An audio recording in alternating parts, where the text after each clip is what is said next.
இதுவரைக்கும் ரொம்ப அமைதியா இருந்த நம்ம சிஎம் விஜய் அவர்களே இன்னைக்கு பயங்கரமா கொந்தளிச்சு பேசியிருக்காரு. அது யார்கிட்ட அப்படின்னா, விஜயகாந்த் மகனான விஜய பிரபாரன் கிட்ட.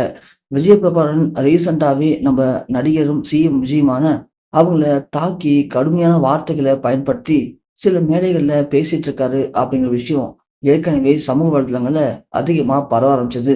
டிவிக்கு தொண்டர்கள் எல்லாரும் எதற்காக இப்படி விஜயகாந்த் மகன் விஜய் பிரபாரன் தேவையில்லாம நம்ம கிட்ட வம்புக்கு வராரு அப்படின்னு கொஞ்ச நாட்களாவே சமூக வலைதளங்கள்ல இவங்களுக்குள்ள சின்ன சின்ன சண்டைகள் போயிட்டு தான் இருந்துச்சு. ஆனா நம்ம விஜயை பொறுத்த வரைக்கும் நம்மள எதிர்க்கிறவங்க யாராக இருந்தாலும் அவங்கள சட்டப்பூர்வமா நாம சரி பண்ணிக்கலாம். அதனால தொண்டர்கள் யாரும் எந்த பிரச்சனையும் பண்ணக்கூடாது அப்படின்னு ஏற்கனவே தொண்டர்களுக்கு கட்டளையிட்டு இருந்தாரு நம்ம சிஎம் விஜய். அதனால அவங்களும் எந்த பிரச்சனைக்கும் போகாம, தான் உண்டு, தான் வேலை உண்டுன்னு ரொம்ப அமைதியா இருந்தாங்க. ஆனா, அவங்க அமைதியா இருந்தாலும், ஆப்போசிட்ல இருக்கிறவங்க சும்மா இருப்பானுங்களா? அதுக்கேத்த மாரி நம்ப சிஎம் விஜய் அவர்கள் கர்நாடகாவுல தண்ணி கேட்டு, அங்க இருக்கக்கூடிய முதலமைச்சர போய் பார்த்து பேசிட்டு வந்தாரு. ஆனா, தண்ணி வரலையே. முதலமைச்சர் மட்டும் போயிட்டு பேசிட்டு வந்தா போதுமா? எங்களுக்கு இப்போ உடனே தண்ணி வரணும். மக்கள் உங்கள எதுக்காக முதலமைச்சர் ஆக்குனாங்க?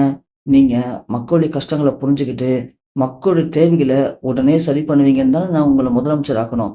அப்படி இருக்கும்போது நீங்க என்னமோ டூர் மாரி போயிட்டு வந்தா சரியா போச்சா?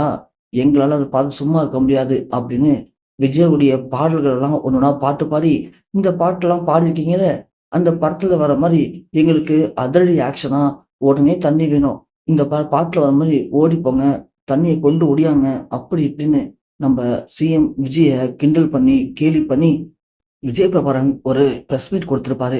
அத பார்த்து எல்லாருமே பயங்கரமா அதிர்ச்சி அடைஞ்சாங்க.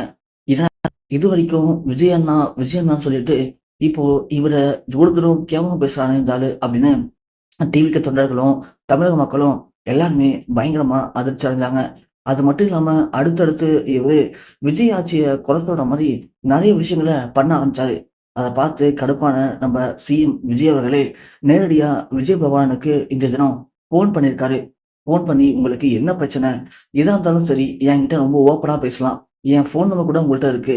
என்ன பிரச்சனைன்னு என்ட்ட நேரடியா சொன்னீங்கன்னா, நான் அத எப்படி தீர்த்து வைக்க முடியும்னு சொல்லுவேன். அத விட்டுட்டு இப்படி பொது இடத்துல தப்பு தப்பா பேசிக்கிட்டு, இதனால எனக்கு எந்த பிரச்சனையும் இல்ல. மக்களுக்கு என்ன பத்தி தெரியும். ஆனா, உங்களுடைய அப்பா எவ்வளவு பேர் நல்லவர் தெரியுமா? மக்களுக்கு எவ்வளவு தேவை செஞ்சிருக்காரு. உங்க குடும்பத்துக்குன்னு மக்கள் மத்தியில நல்ல ஒரு பேர் இருக்கு. நீங்க தேவையில்லாம சிலருடைய சூழ்ச்சியில கலந்துகிட்டு, என்ன பத்தி தப்பா பேசி, அதனால உங்க குடும்ப மானத்த வாங்கிக்காத தம்பி அப்படின்னு விஜய் அவர்கள் ரொம்ப பொறுமையா, அன்பா, உண்மைய ரொம்ப அழகா சொல்லியிருக்காரு. ஆனா விஜயகாந்த் அங்கேயும் அத பத்தி கேட்டுக்காம, நம்ம சிஎம் விஜய் கிட்ட வேணுக்குன்னே வம்பிழுக்கிற மாரி சில கேவலமான வார்த்தைகள் பயன்படுத்தி பேசியிருக்காரு. அதுவரைக்கும் பொறுமையா இருந்த சிஎம் விஜய் அவர்கள், இதுக்கு மேலேயும் பொறுத்தது போதும். இனி பொறுமை தேவையில்ல. உனக்கு சரியான பதில் தான் தேவை அப்படின்னு அவருடைய பாணியிலேயே சிஎம் விஜய் அவர்கள் பேசியிருக்காரு. அத பார்த்து நம்ம விஜய் பிரபாகரன் பயங்கரமா கொந்தளிச்சிருக்காரு. "என்ன இப்படிலாம் பேசுறீங்க நீங்க?" அப்படின்னு. "அப்போ நீ பேசினா மட்டும் சரி, நாங்க பேசினா தவறா? உங்களுக்கு வந்தா ரத்தம், எங்களுக்கு வந்தா தக்காளி சட்னியாடா?" அப்படிங்கிற மாரி அவனுக்கு ஏத்த மாரி அவனுடைய பாணியிலேயே நம்ப சிஎம் விஜய் அவர்கள் சரியான பதிலடி குடுத்திருக்காரு.